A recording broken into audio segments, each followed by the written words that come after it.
Right, on to our next subject, and we're going to be looking at. Unfortunately, it does happen every season, but a couple of coaches may be on the hot seat very early, very very early, or maybe on the hot seat throughout the whole season, or might not even be at the team for the whole season.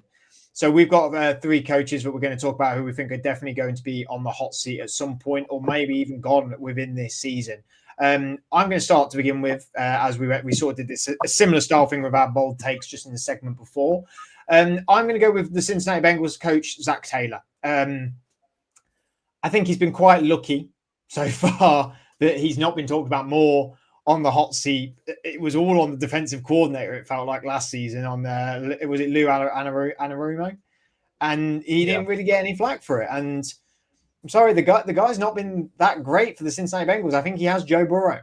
And I could see definitely if the season like last season happens, where we get another season but the defense is just terribly poor, then it's not going to be good. It's not going to be good enough, I don't think. I mean, what's his record for them? He went 2-14 his first season, 4-11, 10-7, 12-4, 9-8, 9-8. Again, just like we were doing when we were talking with the Arizona Cardinals a minute ago, you're not going to get rid of Joe Burrow.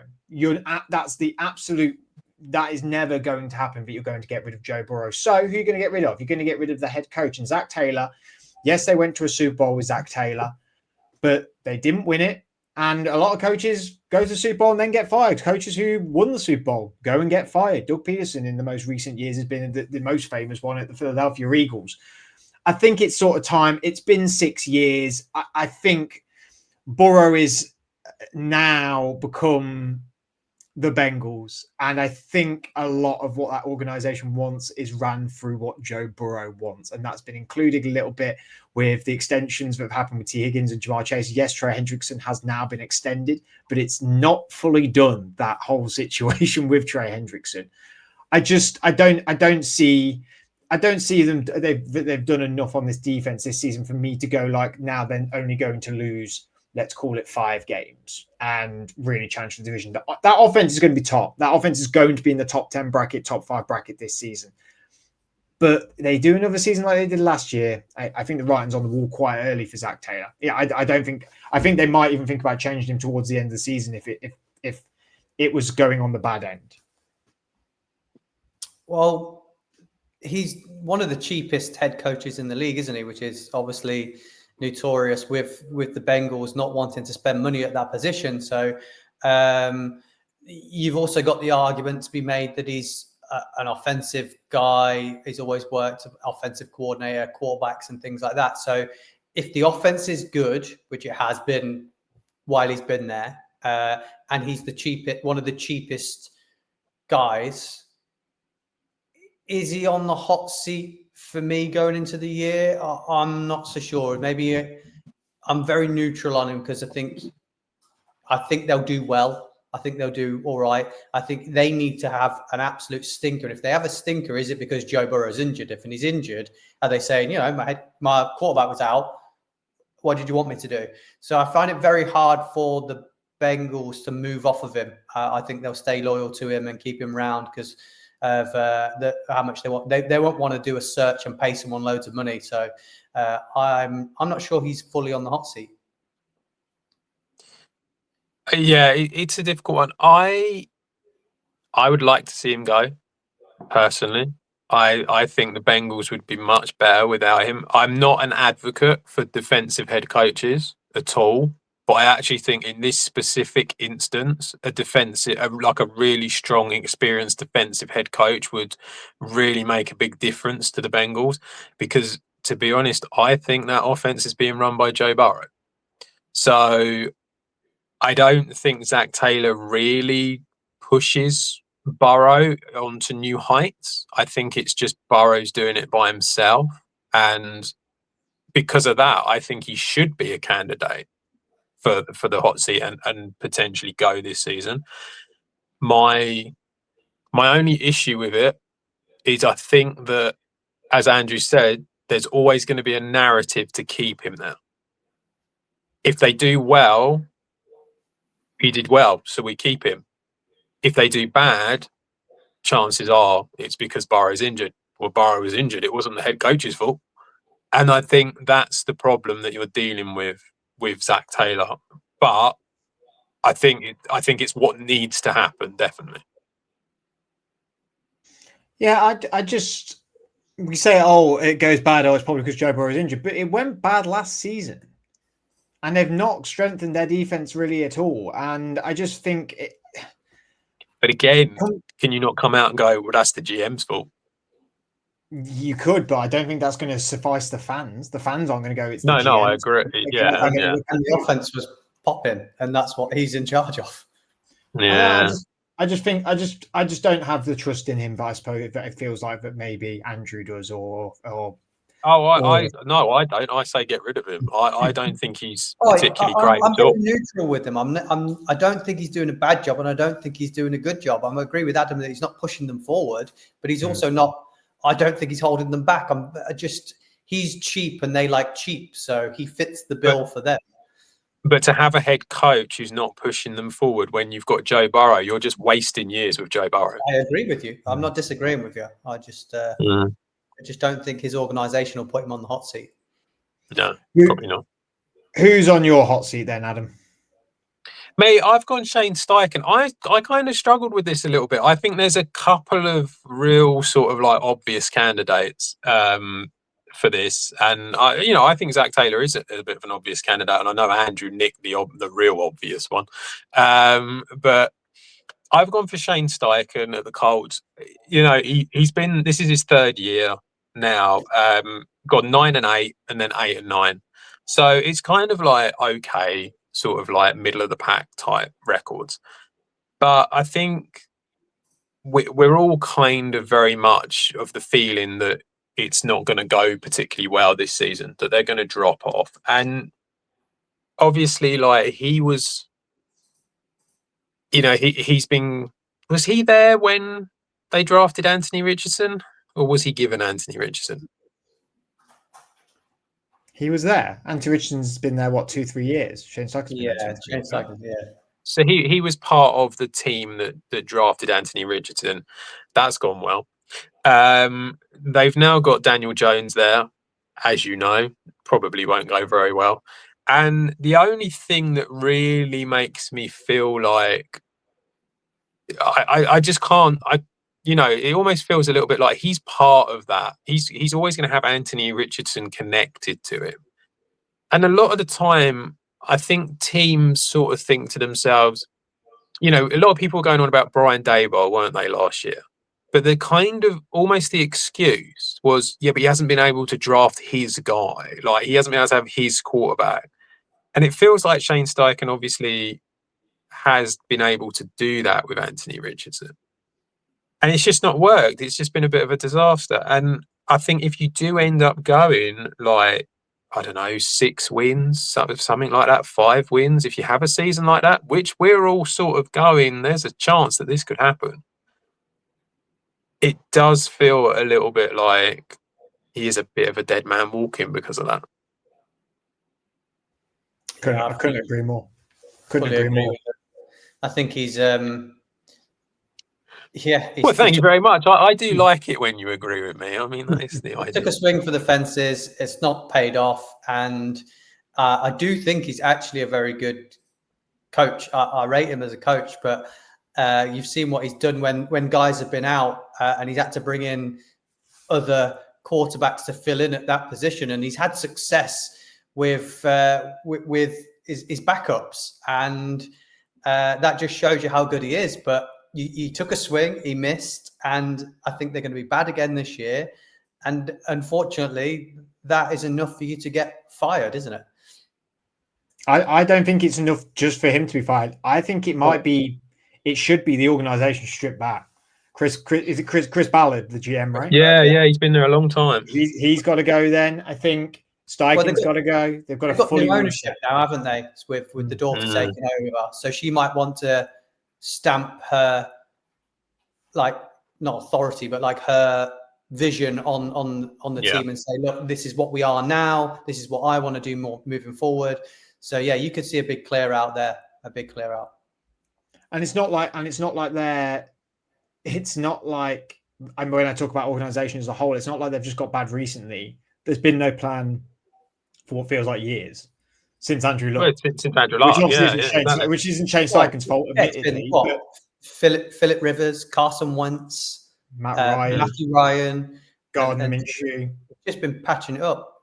yeah, it's just been Joe patching. Flacco was there for it, wasn't he? And the only thing you could say about Steichen is, admittedly, his first year with the team, Richardson does get injured, and they, Yeah. and that was that sort of thing. So, but I think he's probably one of them that he's a great coordinator. I'm not sure he's a head coach, and I think that might be where he might be out of the job at the Colts, but I'm not sure if he'll be out of the job for long. I can imagine he might get picked up by somewhere quite quickly to be a coordinator. So, yeah, I could see that happening for sure. Andrew, what's your hot take?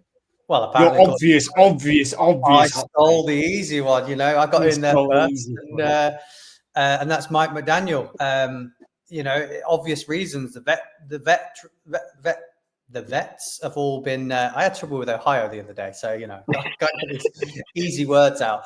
They've all been, you know, late for training, asking for trades. It doesn't seem, you know, he was supposed to be this offensive wonder kid that was supposed to turn them into the next sort of Rams 49ers sort of style team, and they just haven't really lived up to the hype. I find him to be very odd and quirky in front of the media.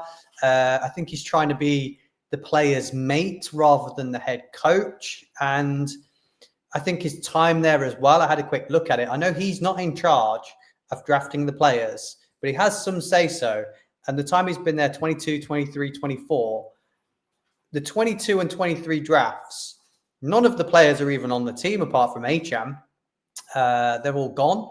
Obviously, last year's are, and it was slightly better, but he's got to have some say-so in who he wants in his team. They've got to have listened to him, and I don't think they've done well there. They had a joint practice in this offseason with Detroit, and the reporters from that literally slammed the Dolphins, saying it was the most lopsided joint practice they've ever seen. So there's not much positive coming out of there. They've got Tua on that sort of that big deal as well, and I just think something's not quite right with him coaching the Dolphins. I think it doesn't seem to be consistent through the year. There's ups and downs. There doesn't seem to be a direction for me with players they let go, players they bring in. So for me, he's on the hot seat for me going into week one.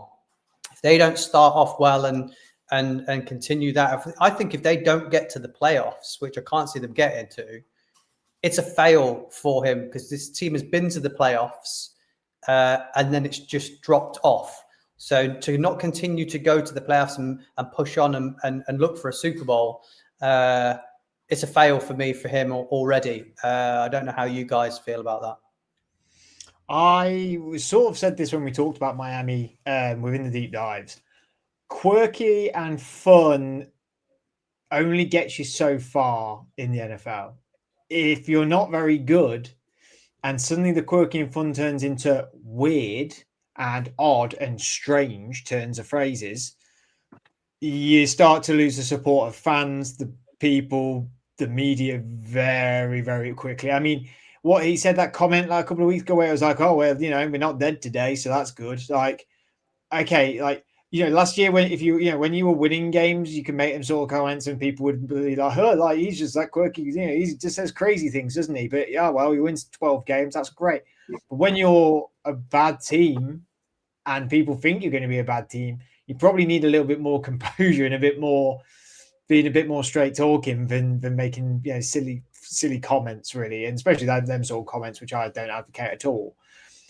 It only takes you so far. I completely agree. He's probably the coach that is on the hot seat before it even starts. And that's saying something. I mean, Kevin Stefanski we don't think they're going to win any games because they've not got a quarterback. And he's not even been talked about being on the hot seat, I don't think. And yet Mike McDaniel has a quarterback who's fairly or competent.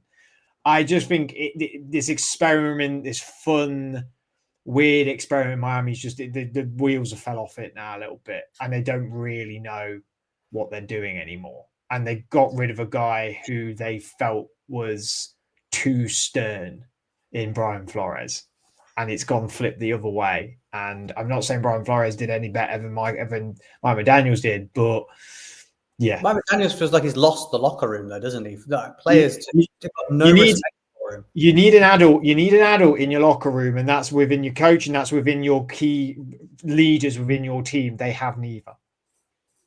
Yeah, it does feel a very, very strange situation at the moment in Miami, and that it's only going to end one way. And that's probably with him out the door and the team with a very high draft pick, I would have thought, next year. Because there's just been so much sort of kind of non-football stuff going on, and it's like, you've had all the trouble that you've had with Tyreek, and now, just today when we're recording this, they come out and they announce the team captains, and Tyreek's not a team captain, and we all know what's going to happen now. He's going to get on his phone and start tweeting out stuff, and it feels like there's nobody there to tell him no. And that's kind of how it comes across. Like the real comment, which I think is the biggest indictment of McDaniel, is the fact that it comes across as though he does want to be their friend. And I think that is the real big issue here, because at the end of the day, that's not what you're there for. You're there to be a head coach. You're there to basically tell them what to do and be able to give them a bollocking if you need to. And I think that that's something that has probably been lacking in Miami over the last few years. And I think it's just a matter of time before he goes. I don't know if he makes the end of this season, because I think they're probably going to struggle. If Tua goes down injured again, which is entirely plausible, then they've got Zach Wilson, is it, as their quarterback? Yeah. I mean, I can't imagine you're going to suddenly become more successful by having Zach Wilson out there compared to Tua. And yeah, I think that you might find quite early on that they're in a bit of a horrible situation, and the media will get on his back, and that'll be it. Who goes because first? He will come out with some sarky comments, won't he? That's the other thing. He will, and eventually the owners will be like, yeah, that's not a good look. You're off. Do you think Mike McDaniels gets sacked first, or Tyreek Hill gets traded? I would say Tyreek traded. Yeah. Because I think I think that the thing is, though, if you trade him, you're basically saying the season's done. And then I think I think Tyreek goes first, but if Tyreek goes, I think it's obvious that they'll move on from him as well. Could be a double trade. Maybe they trade Tyreek and him to a team. To the same place. That would be interesting. That would be pretty wild.